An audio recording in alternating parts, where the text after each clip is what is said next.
আমি ব্যারিস্টার আসাদুজ্জামান ফুয়াদের কাছে আসতে চাই। আপনি আসলে কিভাবে দেখছেন এই বিষয়গুলো? সাম্প্রতিক যে বোমাতঙ্ক বা জঙ্গি তৎপরতার একটি ঘটনা আমরা দেখছি বিভিন্ন জায়গায়, আপনার কাছে কি মনে হয়? ধন্যবাদ। প্রথম কথা হচ্ছে এটা দুইটা প্লেয়ার করতে পারে আর কি। একটা হচ্ছে যে বাংলাদেশ সরকারের পক্ষ থেকে আমাদের গোয়েন্দা সংস্থাগুলো করতে পারে। দ্বিতীয়ত হচ্ছে ভারতের এলিমেন্ট, যেটা ফারুক ইন্ডিকেট করেছে আর কি। এখন প্রশ্ন হচ্ছে যে বাংলাদেশ সরকার কেন করবে, সরকারের গোয়েন্দা সংস্থারা কেন করবে? পৃথিবীতে বহু সরকারই যখন আপনার বিভিন্ন পাবলিক ইস্যুজ হ্যান্ডেল করতে পারে না, তখন তাদের অ্যাটেনশন ডাইভার্ট করবার জন্য কৃত্রিম ফলস ফ্ল্যাগ অপারেশন করে, কৃত্রিম সিচুয়েশন তৈরি করে, যেটাকে ফলস ফ্ল্যাগ অপারেশন বলে। দেখবেন যে আপনি 3-4 দিন দেখবেন ছাত্রদল শিবির ব্যাপক মারামারি করলো, তো মারামারির কিন্তু ফলো আপ নাই, দেখবেন হট করে উঠে আবার হাট করে একদম থেমে গেছে। ওই ফাঁকে দেখবেন যে আপনার অনেকগুলো ঘটনা ঘটে গেছে। আচ্ছা, ওইটার কারণ কি আপনি বলছেন? মানে ওই সময় অনেকগুলো কারণ ঘটে গেছে হয়তো, এটা মানে আপনাদের হঠাৎ করে হলো, হঠাৎ করে নেই। হ্যাঁ, নর্মালি দেখবেন ছাত্র সংঘর্ষ কিন্তু একটা ফলো আপ থাকে। দেখবেন যে এই অমুক জেলায়, অমুক ক্যাম্পাসে, অমুক কলেজে, অমুক বিশ্ববিদ্যালয়, এটা সেটা। ওই সময়টাতে যেটা হয়েছে যে আপনার বিপিসি চেয়ারম্যানকে এর কয়েকদিন আগে ডিসমিস করা হলো আর কি, জ্বালানি সচিবকে খায় ফেলছে ওই সময়টাতে। ওই সময়টাতেই দেখবেন যে আপনার এই যে জ্বালানি সেক্টরকে প্রাইভেটাইজ করা, বসুন্ধরাকে দিয়ে দেবার একটা আলোচনা এবং তার পক্ষে রিপোর্ট নেওয়াটা, যেটা অ্যাসেসমেন্ট রিপোর্টটা তাকে 4 দিনের ভিতরে দিতে বলা হয়েছে জ্বালানি মিনিস্ট্রি থেকে। 4 দিনের ভিতরে রিপোর্ট কীভাবে দিবে? 2 দিন ছুটির দিন আছে।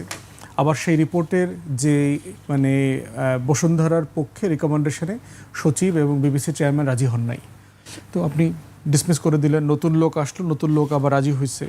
এর ভিতরে আপনি দেখবেন যে শিক্ষা মন্ত্রণালয় থেকে সিদ্ধান্ত নিয়েছে এনটিআরসি থেকে রিক্রুটমেন্ট আপনার স্কুল কলেজের গভর্নিং বডিতে দিয়ে দিয়েছে। গভর্নিং বডিগুলো কে চালাবে? এই সরকার দলীয় যে মানে যত মূর্খ টাউট বাটপার আছে গ্রামে গঞ্জে, মেম্বার টেম্বার, এরা হচ্ছে স্কুলে কলেজে রিক্রুটমেন্ট করবে। 2টা সিদ্ধান্ত হয়ে গেছে। আরও হয়তো হয়েছে আপনার ওষুধ কোম্পানিতে, দেখেন যে যেটা আমাদের গণস্বাস্থ্য কেন্দ্রে জাফরুল্লাহ চৌধুরী ভাইয়ের একটা বিশাল অবদান ছিল, সে 80-র দশকে করে গেছেন। 117টা ওষুধে মূল্য, যেটা সবচেয়ে গুরুত্বপূর্ণ লাইফ সেভিং ওষুধ, সেটার মূল্য সরকার নির্ধারণ করবে। এটা প্রাইভেট সেক্টর করতে পারবে না। এই লাইসেন্সের ভিত্তিতে হচ্ছে প্রাইভেট সেক্টরকে ব্যবসা করতে দেওয়া হয়, এবং এর কারণে বিদেশি কোম্পানিগুলো তখন নাই হয়ে গেছে। এইটাকে তত্ত্বাবধায়ক সরকার, অন্তর্বর্তীকালীন সরকার 117 থেকে 295-তে নিয়ে গেছে। যে এইটার যেহেতু আমাদের রোগবালাই আরও নতুন করে বেড়েছে পলিউশনের কারণে, খাবারের কারণে, এইটার রেঞ্জ আরও বড় করেছে। এই যে এইটা করেছিল, এইটার অর্ডিন্যান্স, এটার যে প্রজ্ঞাপনটা ওই সময়টাতে বাতিল করে দিয়েছে সরকার। এর মানে হলো ওই যে 117টা পণ্য ওখানেই ছিল, এবং এইটাকে ইমিডিয়েটলি কারা ওয়েলকাম করেছে জানেন? ঔষধ মালিক শিল্প সমিতি। ওইটার সেক্রেটারিকে আমাদের মাননীয় সমাজ কল্যাণ মন্ত্রী ডাক্তার জাহিদ ভাইয়ের ভাই। মানে এখন আপনি চক্র বুঝতে পারতেছেন? একই সময়ের ভিতরে 10,000 বাস নামানোর সিদ্ধান্ত হয়েছে দেশের বিভিন্ন জায়গাতে। এর ভিতরে কোনো টেন্ডার হবে না, সরকার নামাই দিবে। সারা বাংলাদেশে আমরা কি আলোচনা করলাম? কে শিবিরের পক্ষে, কে প্রথম লাঠি থামাইলো, কে ছাত্রদল, কে লাঠি, কে নয়ন, কে হেলমেট বাহিনী, সারা বাংলাদেশ আমরা ব্যস্ত। সচিবালয়ে দেখেন গুরুত্বপূর্ণ অনেকগুলো সিদ্ধান্ত হয়ে গেছে। পিএসসিতে 4 জন সদস্য অ্যাপয়েন্ট হয়েছে, দলীয় লোক, কাউকে আমরা চিনি না ইনফ্যাক্ট, শুধু পত্রিকাতে দেখলাম এর পরে আসছে। এরকম অনেকগুলো সিদ্ধান্ত ওই সময়টাতে হয়েছে, যেটা আমরা এখন একের পর এক খুঁজে পাচ্ছি আর কি, যে ওই সময়টাতে হয়েছে। মানে একটা ইঙ্গিত যে আসলে ক্রিয়েট করা, রাইট। এর মানে হচ্ছে এটা সারা বাংলাদেশ না, সারা দুনিয়া এগুলো করে। ফলস ফ্ল্যাগ অপারেশন এবং গণমাধ্যম, গোয়েন্দা সংস্থা এবং গণমাধ্যম একসাথে মিলে এই নেক্সাসটা তৈরি করে, একটা ইভেন্টের থেকে মুখ সরায় দিবে, কোন ইভেন্টের দিকে তাকাবে ওটা আবার ঠিক করে দেয়। যেভাবে আপনার ক্যামেরাম্যান ঠিক করতেছে, প্রডিউসার ওখান থেকে রিমোট চাপতেছে, ক্যামেরা এইটা দাও, ওইটা বন্ধ করে দাও, আপনার মেইনটা ধরো, ওই কোনা দিয়ে আবার কাইটা দাও। ঠিক রাষ্ট্রটা এইভাবে চালানোর চেষ্টা করা হয়। এখন আমি জানি না এটা এক্স্যাক্টলি হচ্ছে কিনা, বাট গত 17, 18, 20 বছরে 2001 সালের পর থেকে এই জঙ্গি নাটক আমরা সারা দুনিয়াতে দেখেছি। এবারও কি? এবং দেখেন আপনি, এই যেখানেই আমেরিকার ইন্টারেস্ট নাই সেখানে আবার জঙ্গি নাই, যেখানে তেল গ্যাস নাই সেখানে জঙ্গি নাই, যেখানে খনিজ সম্পদ নাই সেখানে জঙ্গি নাই, যেখানে সোনার পাহাড় নাই, কয়লার পাহাড় নাই, তারপরে হীরার পাহাড় নাই, ওখানে আবার কোথাও জঙ্গি নাই। ওখানে দেখবেন অন্য সমস্যা তারা বলে এইখানে মাদক ইস্যুজ আছে, এখানে সিভিল ওয়ার আছে, এখানে গণতন্ত্রের সমস্যা আছে, মানবাধিকার লঙ্ঘন আছে, শব্দ দেখবেন তখন বদলে যাবে, তখন অন্য শব্দ আসবে। কিন্তু যেখানে ন্যাচারাল রিসোর্স আছে, যেখানে চুরিচামারির প্রশ্ন আছে সেখানে, এবং যদি মুসলিম কান্ট্রি হয় তাহলে সেখানে জঙ্গি নিয়ে আসবে। ফর্মুলা আছে, পুরো গ্রামার মেনে এটা করা হয় আর কি। তাহলে ওই সময়টাতে কে করছে রাষ্ট্র, এই যে নেক্সাস, এই যে রাষ্ট্রের ভিতরে গোয়েন্দা সংস্থা আছে, গণমাধ্যম আছে, সরকারের এই যে এনার্জি সেক্টরের যে অলিগার্ক আছে, এনার্জি সেক্টরের বড় বড় লবিস্ট আছে, এই পুরো নেক্সাস মিলে এগুলো করছে।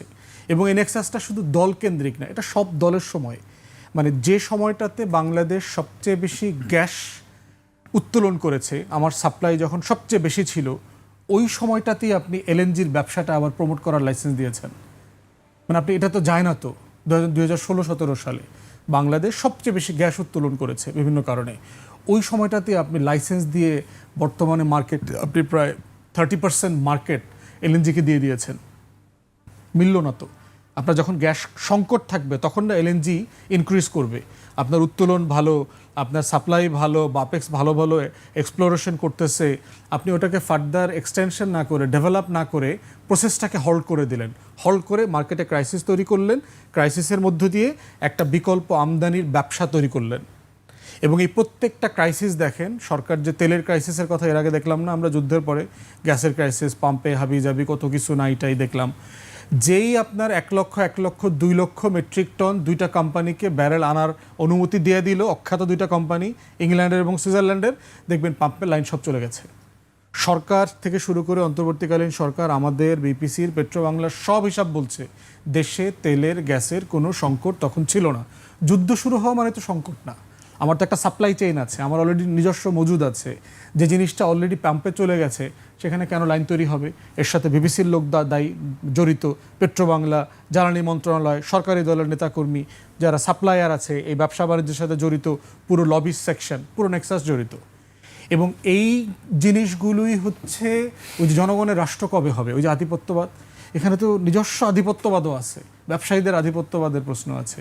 এই যে দেখেন, কদিন আগে দেখলাম সামিট গ্রুপের 3rd টার্মিনাল করার অনুমতি দিয়েছিল টেন্ডার ছাড়া আপনার আওয়ামী লীগ সরকার। অন্তর্বর্তী, যেটা 2টা টার্মিনালের কথা বলা হচ্ছে না, এলএনজি যেখানে আপনার করা হয়, ফ্লোটিং টার্মিনাল মহেশখালীতে, 3টা করবার জন্য দিয়েছিল সামিটকে কোনো টেন্ডার ছাড়া। এইটা এসে বাতিল করে দেয় অন্তর্বর্তীকালীন সরকার। এটাও আবার এই সরকার গত কয়দিন আগে আপনার ওই বাতিল আদেশ যেটা, ওইটা আবার তুলে নিয়েছে। তার মানে আপনি সামিটকে আবার করতে দিচ্ছেন, সামিটকে এই কুইক রেন্টালের প্রথম দিককার যারা বড় বড় অলিগার্ক, সামিট তার ভিতর একটা। তাহলে এখন এই জিনিসগুলোকে থেকে মুখ ফেরানোর জন্য এটা করা হচ্ছে কিনা, এটা একটা বড় ব্যাপার, যেটা আমাদের দেশের গোয়েন্দা সংস্থাগুলোই করেছে।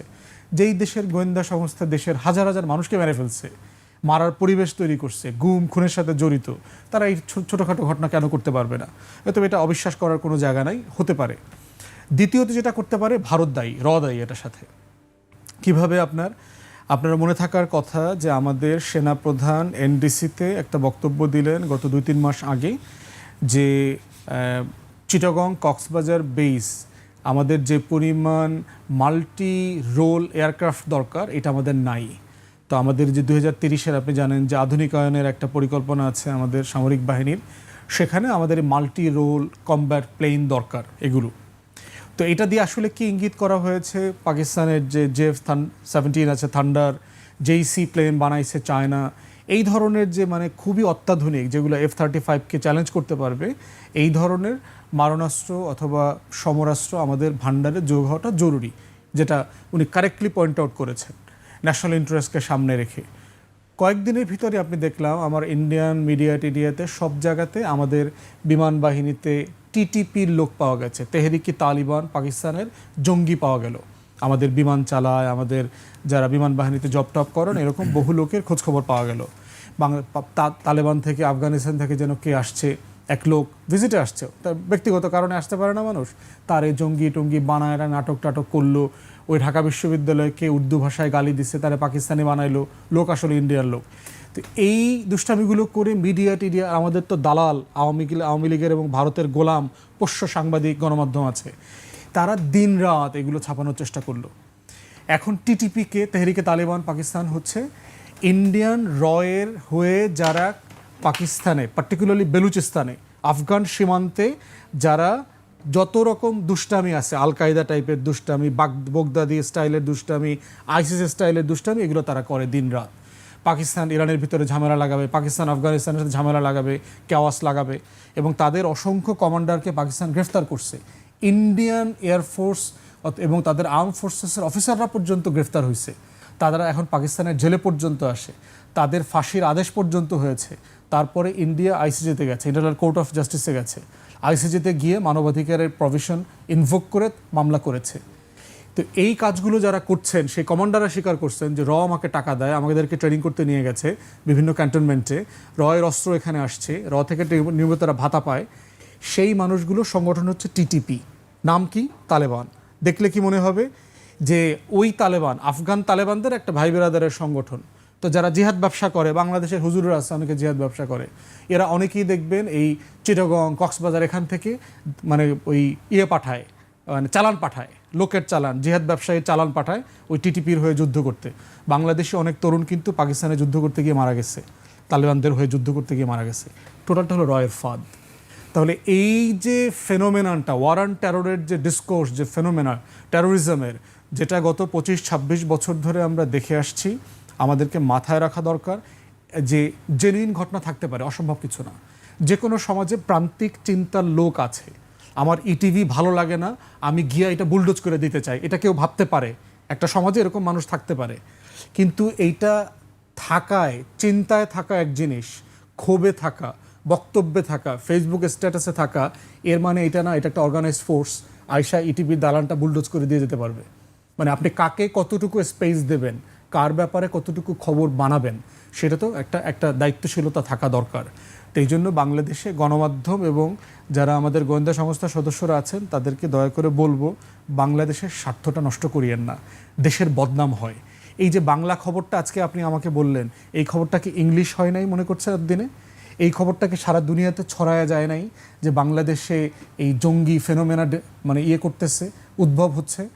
একই টাইমে আপনি 25টা ব্যবসায়ী কোম্পানি আসছে আমেরিকা থেকে ব্যবসা করতে, ওদের বিজনেস অ্যাসেসমেন্ট কি, বিদেশি বিনিয়োগ কিভাবে আসবে? তাহলে আপনি এগুলো করে কি আসলে দেশের ভালো করছেন, লাভ করছেন? আওয়ামী লীগের আমল এগুলো করে কি দেশের লাভ হয়েছে? অতএব আমাদের প্রত্যেকটা ফোর্স বাহিনীগুলোর ভিতরে যদি কেউ থাকেন, দয়া করে দেশের বিপক্ষে কাজ করিয়েন না। আগেও লাভ হয় নাই, ভবিষ্যতে লাভ হবে না, সরকারেরও 2 আনার লাভ হবে না। ফেসবুকের জমানা আপনি এইরকম 2 নম্বরে 9 নম্বরই করে লাভ হবে না। 1 ঘন্টা ওই যে বললো সাথে সাথে ফারুক স্ট্যাটাস দিয়ে দিচ্ছে, সবাই বুঝতেছে ঘরের থেকে যে কে কোত্থেকে নাটক করতেছে। দয়া করে এগুলো করিয়েন না। জি।